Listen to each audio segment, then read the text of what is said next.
Political psychology. What is political psychology? According to the Oxford Academics, political psychology applies to what is known about human psychology to the study of political behavior, focusing on individuals within a specific political system.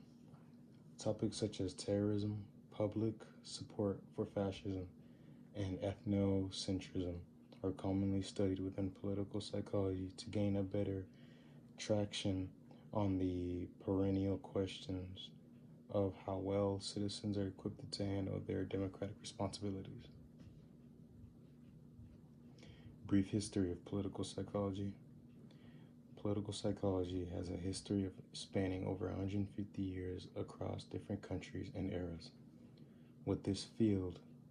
This field, as we know it today, was born between World War I and II in the 1910s to 30s. Influences and developments. Propaganda research exploded during World War I.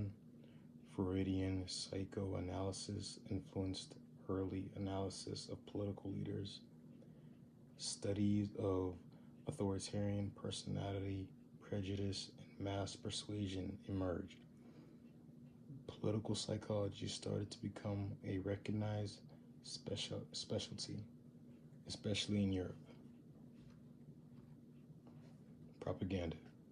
You are not immune.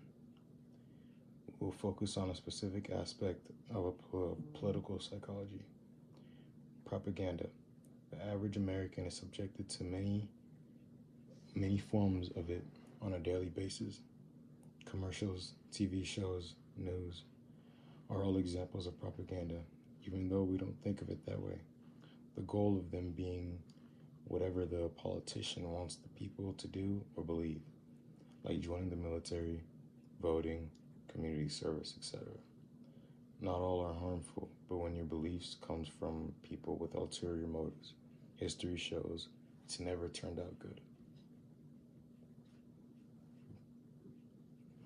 Politicians intentionally stoke division between people using propaganda in many ways. Demonization, cognitive dissonance are two. These are key terms in political psychology, but how are they used to divide? Demonization is used to make the other side look evil, violent, or otherwise uncooperative.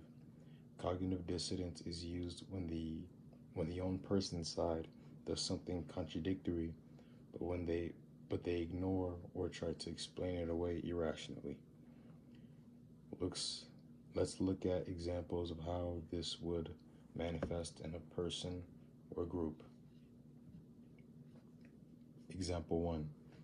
The leader publicly blames different social groups for the country's problems. Let's call them Group A and Group B. He frames them as being opposed to one another. Group A is told that Group B is taking their jobs and changing the culture. Group B is told that Group A wants to take their rights away and silence their voices. By keeping both groups suspicious and angry at each other, they stay too fragmented to unite and question the leader's role in the worsening economy. Example 2. To strengthen loyalty, the leader intensifies attacks on an opponent. Call them Leader X. He labels Leader X as dangerous, unpatriotic, or an enemy of the people. Supporters are encouraged to view Leader X as a threat, not just a political rival. The more Leader X is demonized, the more supporters view the leader as the only protector, increasing dependence and reducing critical thinking. Key ways to avoid propaganda.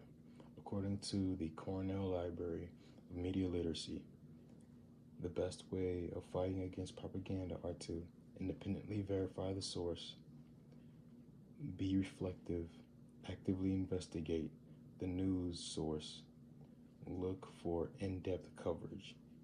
With this knowledge we covered today, we are equipped to fight against the number one weapon in political psychology.